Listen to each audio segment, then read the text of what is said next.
Hey guys, welcome back to the channel.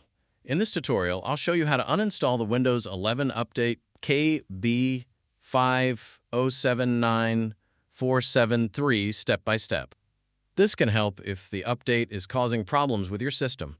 Let's get started. First, open the Start menu and click on Settings. Inside Settings, click on Windows Update. Now select Update History.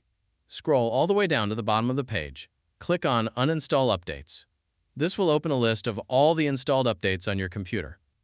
Now locate the update called KB5079473.